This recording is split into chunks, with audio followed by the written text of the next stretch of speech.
newankubadde bagamba nti gunsinze ali wa bitono, naye eyali minisita Agnes Nandutu kirabika abaagadde okweggyako enziro batambulire mu nkola eya kyeso kya mbuzi kirekerera omusi ne kitunuulira omubaazi. Bano benjogerako kwe kuli ofiisi eya Prime Minister ne Prime Minister yennyini Nabbanja n'abalala Speaker Anita Among, Vice President Alupo, Matia Kasaija wa Finance, abo bonna beenyigira mu kubba amabaati. Nabbanja ebyaddala ye muntu abadde asaanira okubeera nga avunaanibwa oba bwe baali balina okubeera nga bakaliga ebyaddala, naye simanyi butya bwe yakivaamu okukakkana munnange Nandutu nga yakirimu. Ekisigalamu yekka ti mukaliga oyo kwegamba ne kifaanaganako nga okuleka enduli ey'omuti ewaniridde amatabi, kati n'odda ku matabi n'otandika okubeera nga g'obonyaabonya. Bw'oba oyagala kusiguukulula muti kitegeeza olina okujjira ddala eno ku mirandira, enduli yonna n'ogiggyirawo ddala, toyinza kudda ku matabi. Kati Nandutu mukazi wattu bw'atyo alabika yeetisse omusaalaba gw'abali bonna.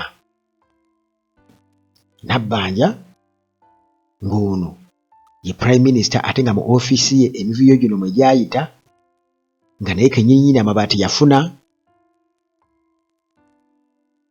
Sisuubira nti nno Nandutu yali asobola okugaana amabaati agagenda ewa Speaker Anita Among. Sisuubira nti Nandutu alina obuyinza mu gavumenti eno gye tumanyi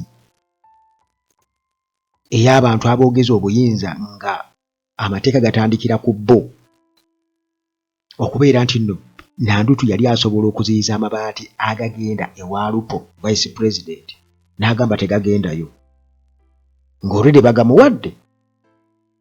Kati bano ne kirabika nti munnange bakuwa obwa minisita oba bakuwa ekifo, naye nga kiriko bakamaabo ng'empapula bakuleetera olina sayininga busayinizi, tolinaawo ky'oyinza kubuuza. Accountability eba eri ku ggwe mu mateeka, naye ate bali tebagoberera mateeka era bajja kubuuza gwani. Kakati Nandutu mukazi wattu bw'atyo bwe bamusibye emyaka 4, so nga oludda oluwaabi abamukaliga abo bonna nga bwe bakumenyedde awo bonna abali mu ssaga y'amabaati babadde bo bagamba nti bamusibe 5, kubanga jjukira nti kati byonna omulamuzi byasazeewo byonna kitegeeza nti asoma mu script gye baamuwa ti oyo temumuta oyo. Kale ku nsonga z'amabaati ag'ekkaramojja, okusinziira ku bantu abaagafuna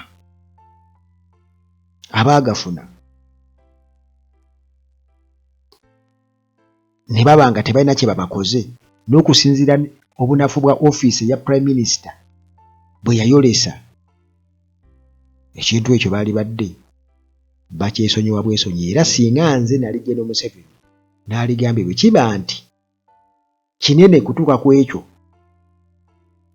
kitegeeza nti kakati ekyo nja kitunulamu nze ng'omuntu. Bano mubandekere kuba bavubi, nze yabaleeta, nze naleeta abavubi, kati mundeke n'abavubi bange, nze mmanyi bwe ngenda okubeera nga mbikwasaganya, kubanga era si ze ssente ezisingayo obungi ze baali babbye mu ggwanga lyattu. Naye bwe kituuka ku kubeera nti nno waliwo alina okubeera ng'asasulira nga yeetikka omusalaba gw'abalala, awo ensinziro okugamba nti tekiri feya, waakiri okukireka, kubanga essente ezibbibwa wano mu buwumbi n'obuwumbi mpitirivu ezitamanyikiddwako gye ziraze. Kakati munnange omukyalo ono Agnes Nandutu nga alina okukola ng'ekyokulabirako eri abalala bonna abalowooza nti nno basobola okubuuka n'enzige nga bo mayanzi okufuna ekyokuyiga. Kakati munnange ono yaliko Minisita Agnes Nanduto, mukazi wattu, ebigambo byayogedde mu kkooti mbadde mbiwuliriza. Agezezzaako okukola poli ebadde so emotional ng'ayagala okubeera nga asonyiyibwa, asabye ekisonyiwo. Ono nno ayogedde ku mbeera y'obulwadde obulamu bwe, n'ayogera ku buvunaanyizibwa bw'alina mu famire, era n'ayogera ku ngeri gy'ayagala embeera eno ekwasaganyizibwemu mu ngeri y'ekisonyiwo. Naye munnange oludda oluwaabi nga luliko scripti egamba nti ono twagala asibwe emyaka 5, kati omulamuzi bamuwa titwagala omusiba emyaka 5. Twagala omusiba emyaka 5. Munnange Agnes Nanduto asabye asonyiwe, era n'asaba abantu b'e Karamoja munsonyiwe, n'asaba General Museveni amusonyiwe, n'asaba abalonzi be bamusonyiwe. Munnange nga kkooti tenaba kubeeranga eka emutyemulirwa omusango. Ebyaliwo eby'amabaati, okubba amabaati, okugulankanya, obulagajjavu bwe nga ye Nanduto, yes, ekyo si kyempolereza. Naye lwaki kiba bwe kityo? Lwaki omuntu omu yalina okwettika omusaalaba gw'abalala nga tukimanyi lisiti yali nnene ey'abantu abaafuna amabaati nga Nabbanja ali awo, nga Nabbanja kati kitegeeza nti obulagajjavu butandikira awo. Munnange kakati defense team nga tenaba kubeera nga ewaayo submission yaayo butya bwe baagala ensonga ekwasaganyizibwe ababadde bawolereza Nanduto. Bwe batyo Nanduto yakolako ku TV ffenna gwe tumanyi obulungi, Agnes Nanduto mujjukira bulungi nnyo. Bamuwadde omukisa okubeera ng'ayogerako eri kkooti, era mukazi wattu n'agamba nti mbadde nsaba ntuuse okwetonda kwange, okwejjusa kwange eri abantu b'e Karamoja, n'abo abampa omulimu oba abampa obuvunaanyizibwa bw'obwa minisita, bannange munsonyiwe. Nanduto ayogera. Olwo nno atuuse okusaba non-custodial sentence, era nga kino abadde asinziira ku nsonga ya bulamu bwe. Abadde ayagala bamuwe ekibonerezo naye nga tebamutadde mu kkomera, babeeko engeri gye bamuwaamu ebibonerezo oba puroguramu gy'atuukiriza, oba katukukola nga community work, oba bamugambe genda okole kino nakino nakino nakino, naye nga tali mu kkomera ng'asobola okukituukiriza kubanga embeera y'obulamu bwe si nnungi. Kakati era bw'atyo n'agamba nti alina obuzibu ku mawuggwe ge, ekintu ekimuleetera okubeera ng'olumu atuuka n'okuzirika n'okubeera mu mbeera etategeerekeka.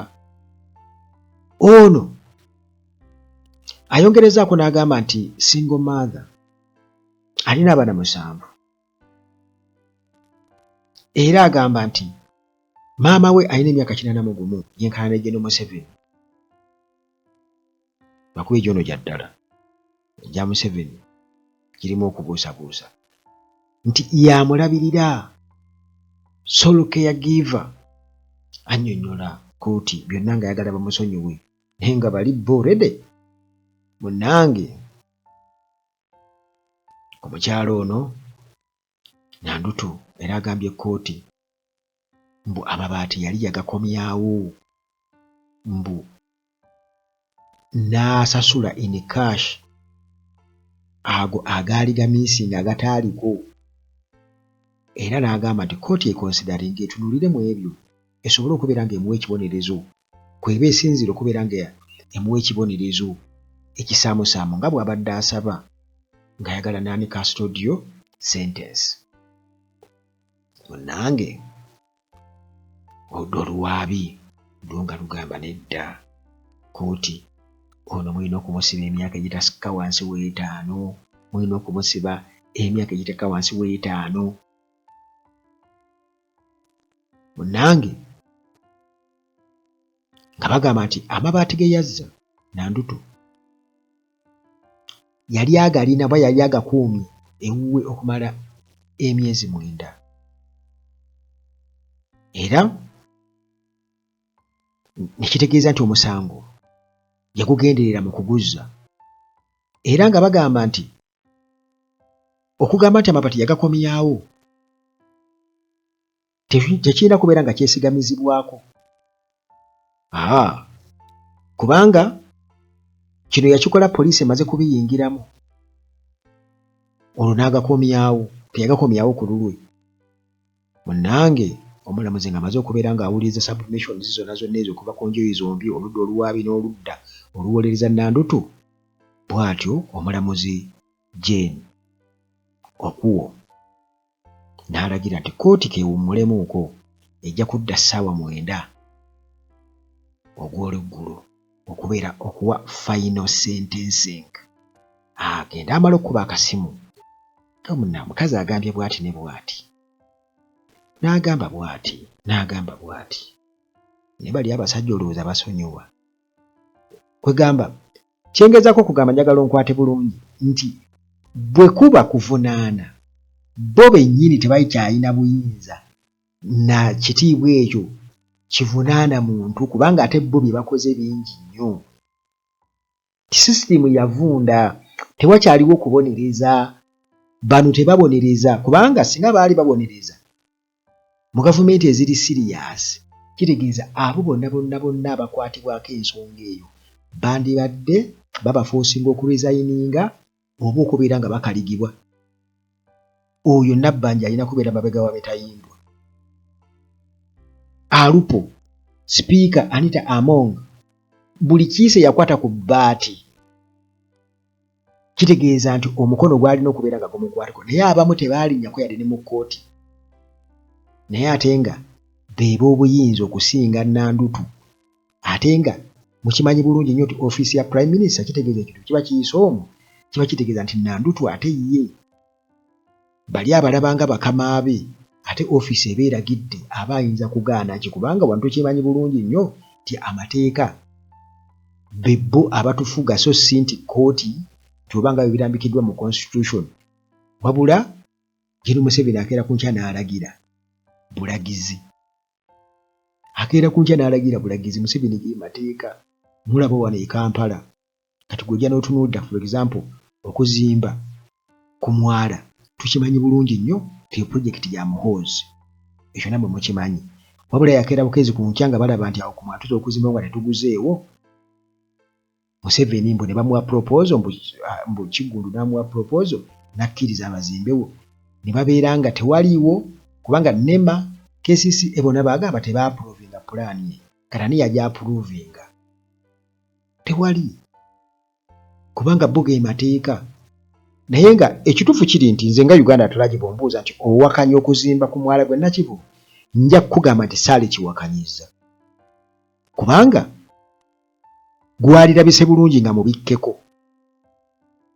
Naye okuimplementinga pulaani yalina okubeera ng'eyita mu mitendera okuzimba ku mwalo ogwo. Kitegeeza nti nze nga Uganda Atalaje nsobola okukitegeera nti amazzi bwe gafulaadinga mu kibuga ng'enkuba etonnye, nti omwala guli open, kitegeeza surface area nnene, amazzi kwe gayingirira mu mwala at any point gayingira, kugamba galinga agayiikamu obuyiisi wonna mu buwanvu bwagwo nga bwe guli, gaba gaserera busereza okuva ku kkubo. Kati n'egyo emifula egyo emitonotono egyeyunga ku mwala ne gigattiriza okwo, naye nga gasinga obungi ge gabeera gafulaadinze oba okuserengeta okuva eri waggulu ku paaka enkadde okujja okukkirira nga gayingira buyingizi mwala. Kati omuntu azimbyeko, kitegeeza nti surface area agikendeezezza amazzi kwe gayiikira mu mwala. Kiba kitegeeza nti gagenda kubeera blocked, kitegeeza nti gagenda kuflooding. Mu nsi ezaakula oba mu bakola ebintu bwe bityo nti kwogwo omwala oba ku kizimbe ekyo waali baddewo bigeeti nga byeziba oba emiwaatwa nga gyeziba mu biseera ebitali bya nkuba.